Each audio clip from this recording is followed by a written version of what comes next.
उत्तराखंड विधानसभा चुनाव फतह करने की कवायद में जुटी कांग्रेस के पक्ष में प्रचार करने कांग्रेस नेता राहुल गांधी ने उत्तराखंड दौरा किया। राहुल गांधी ने उधम सिंह नगर और हरिद्वार में चुनावी दौरा किया। उधम सिंह नगर में राहुल गांधी ने एक जनसभा को संबोधित किया। ये जनसभा कांग्रेस के उधम सिंह नगर और नैनीताल जिले के प्रत्याशियों के समर्थन में कांग्रेस के पूर्व अध्यक्ष राहुल गांधी ने की। उत्तराखंडी किसान स्वाभिमान संवाद कार्यक्रम के तहत आयोजित कार्यक्रम में राहुल गांधी ने कृषि कानूनों को लेकर पीएम मोदी को आड़े हाथों लिया। उन्होंने पीएम मोदी पर निशाना साधते हुए कहा कि आज का राजा जनता की नहीं सुनता, प्रधानमंत्री नहीं राजा है मोदी। उन्होंने कहा कि किसानों का सम्मान कांग्रेस सरकार में ही लौट सकता है। राहुल गांधी ने दिल्ली में किसानों के आंदोलन का उल्लेख करते हुए बीजेपी सरकार की नीतियों की आलोचना की। राहुल गांधी ने यह कहा कि मैं किसानों को बधाई देना चाहता हूं कि आप 3 कानूनों के खिलाफ पहाड़ जैसे खड़े रहे और 1 इंच हिले नहीं, 1 कदम पीछे नहीं गए। आपने हिंदुस्तान की सरकार को सच्चाई दिखाई। मोदी सरकार को यह बताना बहुत जरूरी था। उन्होंने कहा कि किसान देश को भोजन नहीं देते बल्कि रास्ता भी दिखाते हैं। सालों से यह सिलसिला जारी है। अंग्रेजों से बड़ी लड़ाई उद्योगपतियों ने नहीं लड़ी थी, किसानों और मजदूरों ने लड़ी थी। राहुल गांधी ने अपने संबोधन में यह कहा कि पूर्व पीएम मनमोहन सिंह का प्रधानमंत्री काल गोल्डन पीरियड था, क्योंकि उस समय किसानों और सरकारों के बीच पार्टनरशिप थी। सरकार के दरवाजे खुले थे जो आपके दिल में थे। वो कह सकते थे कि उस समय के हिंदुस्तान में प्रधानमंत्री था, आज के हिंदुस्तान में राजा है। नरेंद्र मोदी प्रधानमंत्री नहीं राजा है। उन्होंने पीएम पर निशाना साधते हुए कहा कि आज का राजा जनता की नहीं सुनता है। किसान 1 साल तक ठंड और कोरोना में सड़क पर खड़े थे, लेकिन पीएम मोदी ने किसानों से बात तक करने की कोशिश तक नहीं की। जबकि हमारी यूपीए की सरकार में हमने 10 दिन में 70,000 करोड़ रुपए के किसानों के ऋण माफ कर दिए थे।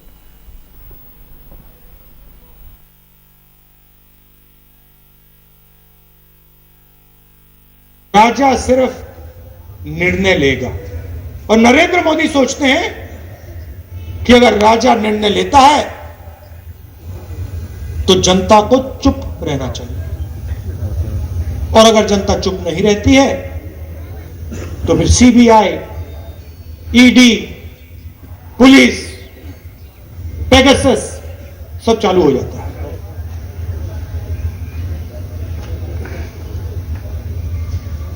आप हमारे पास आए, मुझे दिन याद है, यूपीए की सरकार थी,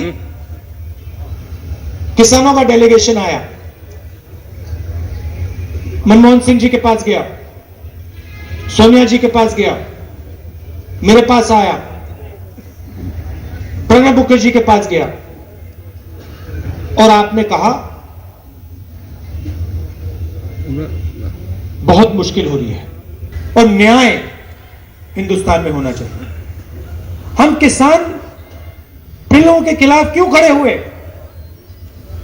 क्योंकि ये अन्याय था। ये हिंदुस्तान के किसानों के खिलाफ, मजदूरों के खिलाफ अन्याय था, इसीलिए कांग्रेस पार्टी आपके साथ खड़ी हुई। आज आपके एक नेता ने कहा मनमोहन सिंह का जो समय था उन्होंने उसको गोल्डन पीरियड कहा। वो गोल्डन पीरियड क्यों था? वो गोल्डन पीरियड इसलिए था क्योंकि उस समय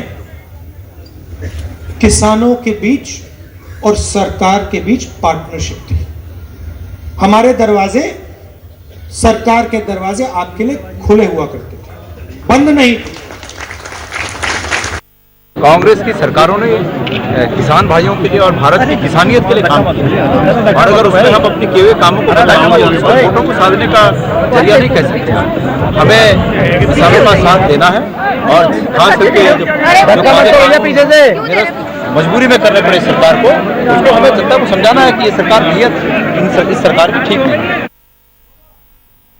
और देहरादून से संवाददाता ज्योत्सना हमारे साथ जुड़ी हुई हैं। ज्योत्सना, राहुल गांधी आज आए उत्तराखंड के उधम सिंह नगर, और जिस तरह से वो बहुत एक्टिव दिखे, उन्होंने जनता से बातचीत की, संबोधन किया, साफ तौर से नजर आ रहा था कि पूरी तैयारी में इस वक्त राहुल गांधी।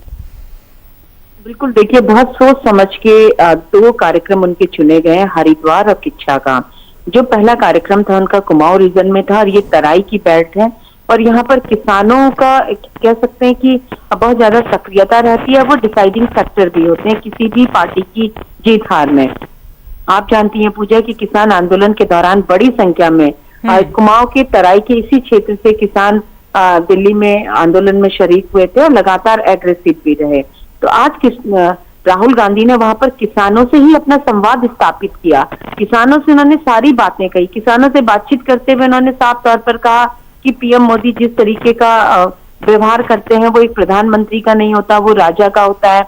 इसके अलावा उन्होंने पूरी चीजों को सामने रखा कि कैसे कोविड काल में ठंड में किसान रहे, किसानों की मृत्यु भी हुई, ये सारी चीजें रखी। साथ ही उन्होंने कहा कि पूर्व प्रधानमंत्री मनमोहन सिंह के समय में गोल्डन पीरियड था। उन्होंने गोल्डन पीरियड इसको इसलिए कहा, उन्होंने कहा उस समय सरकार और किसानों के बीच बहुत अच्छी ट्यूनिंग थी। उन्होंने सारी चीजों को वहां पर रखा जो यूपीए सरकार के समय में किसानों के लिए की गई। पर इस समय 3 कानून को लेकर जिस तरीके का पूरा बवाल देश में हुआ, उन सब बातों को उन्होंने वहां पर रखा और कांग्रेस के पक्ष में मतदान करने की भी अपील की। वहीं कांग्रेस के वरिष्ठ नेताओं से भी वो रूबरू हुए, उसके बाहर भी वो लोगों से मिले, यानी कि जो राहुल गांधी की एक शैली है सभी से मिलना, सभी से बातचीत करना, संवाद स्थापित करना, वो उन्होंने सब किया है। तो कहीं ना कहीं कांग्रेस कुमाऊं की तराई को साधना चाहती है किसानों के बहाने, और वो काम आज राहुल गांधी ने किया। अब जब आप और मैं बात कर रहे हैं तो इस समय राहुल गांधी हरिद्वार में मौजूद है। हरिद्वार में भी उनके 2 अहम कार्यक्रम है। एक तरफ वो जहां नेहरू केंद्र में वर्चुअल रैली के माध्यम से सभी हरिद्वार की सीटों के मतदाताओं से रूबरू होंगे, कार्यकर्ताओं से रूबरू होंगे, वहीं वो गंगा आरती में भी खास तौर पर शामिल होंगे।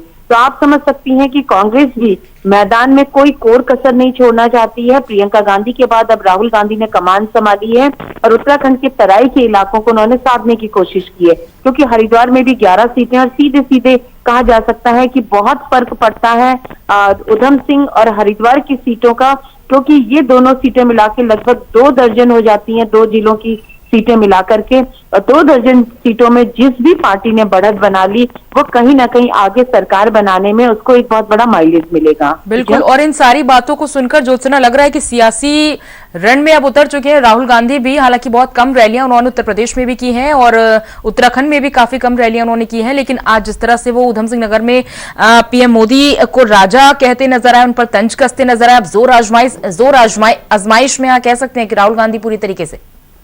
बिल्कुल। देखिए, आप जानती हैं कि राहुल गांधी के निशाने पर हमेशा से प्रधानमंत्री ही रहते हैं। अब वो पहली बार भी जब देहरादून आए थे दिसंबर में उनकी परेड ग्राउंड में रैली हुई थी और तुलना की गई थी कि प्रधानमंत्री की रैली बेहतर हुई है या राहुल गांधी की रैली बेहतर हुई है। और मुझे लगता है कि जो राजनीतिक समीक्षक है उन्होंने ये माना था कि राहुल गांधी की रैली में करंट ज्यादा था, उत्साह ज्यादा था। तो राहुल गांधी वहां पर कहीं ना कहीं अपर हैंड हो गए थे। तब भी उन्होंने केंद्र सरकार और राज्य सरकार पर निशाने साधे थे, प्रधानमंत्री को कटघरे में खड़ा किया था।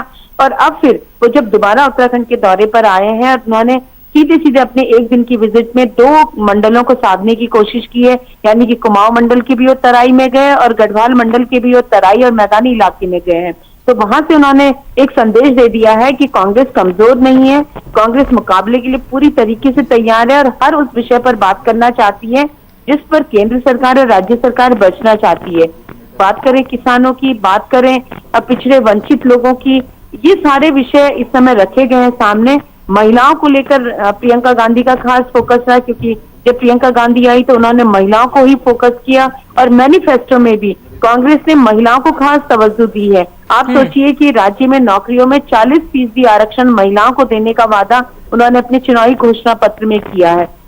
अब राहुल गांधी भी किसानों की बात कर रहे हैं, पिछड़े वंचितों की बात कर रहे हैं, तो वो मुकाबले को बड़ा दिलचस्प बना रहे हैं। क्योंकि बीजेपी की तरफ से 1-2 दिन में प्रधानमंत्री भी वर्चुअली यहाँ पर रैलियां कर सकते हैं। उनकी रैलियां कल से प्रस्तावित थी, लेकिन मौसम की खराबी के कारण वो कैंसिल हो गई हैं। लेकिन अब बीजेपी के भी राष्ट्रीय अध्यक्ष मैदान में आने वाले हैं और कल से उनका 2 दिन का दौरा है। तो पूजा, यकीन मानिए बीजेपी और कांग्रेस के बीच में उत्तराखंड में बहुत दिलचस्प मुकाबला होने जा रहा है। ठीक है, आप बने रहे हमारे साथ। ज्योत्सना, आपसे आगे भी हम जानकारी लेंगे। संवाददाता स्वरूप पुरी भी हमारे साथ जुड़ गए हैं। स्वरूप, हरिद्वार में इस वक्त राहुल गांधी, क्या जानकारी? और राहुल गांधी का आज बहुत ही अहम दौरा था। खासतौर पे अगर हम हरिद्वार को लेकर बात करें तो हरिद्वार में जो है 11 विधानसभा सीटें हैं और जो बेहद ही अहम है। खासतौर पे हरिद्वार नगर की बात करें या हरिद्वार ग्रामीण की बात करें तो ये सीटें जो है कांग्रेस के लिए एक नाक का सवाल है। और यही वजह है कि जो प्रचार और प्रसार जो उनका चल रहा था, आज जो है उसमें जो है दुगना उत्साह देखने को मिल रहा है। जिस हिसाब से राहुल गांधी ने जो है सरकारों को साधने का कार्य किया है और जिस हिसाब से अपने कार्यकर्ताओं में जोश भरा है, तो लगता है कि आने वाले समय जो है जो कांग्रेस के कार्यकर्ता हैं वो बेहद उत्साहित होकर और मतदाताओं के बीच जाएंगे और ज्यादा से ज्यादा जो सीटें हैं जो है इस जनपद से निकालने का प्रयास करेंगे। वहीं दूसरी ओर जो है इस वक्त जो है राहुल गांधी हर की पैड़ी के पास पहुंच चुके हैं, वहां पे उनका गंगा आरती का कार्यक्रम है। संदेश साफ था कि जो मैदानी जो सीटें हैं जहां कांग्रेस कहीं कमजोर अगर नजर आ रही है तो उन सीटों को जो है उन सीटों पर जीत हासिल करना एक लक्ष्य है। खासतौर पर मैदानी क्षेत्र में पहाड़ों की बात करें तो वहां भी यही लक्ष्य है और यही वजह है कि आज 2 मंडलों का जो उनका दौरा था वो बहुत ही अहम था और इसको लेकर जो है कार्यकर्ताओं में बहुत जोश देखा जा रहा है और उम्मीद है कि जो अब आने वाला वक्त है, जो कांग्रेस जिस हिसाब से सोच रही है कि वो एक बार फिर सत्ता में काबिज होगी, तो ये उनका जो दौरा है वो कार्यकर्ताओं में जोश भरेगा। जी बिल्कुल, देखिए बहुत कम देखा जाता है उत्तराखंड के दौरे पर जब होते हैं राहुल गांधी, और अभी चूंकि इलेक्शन से पहले लगातार हम दौरे देख रहे हैं राहुल गांधी के। आज उधम सिंह नगर में वो पीएम पर तंज कसते नजर आए, उन्होंने राजा कहकर पीएम पर तंज कसा, और हरिद्वार में आज हर की पैड़ी पर भी वो नजर आए। बहुत बहुत शुक्रिया स्वरूप आपका इस पूरी जानकारी को हम तक साझा करने के लिए।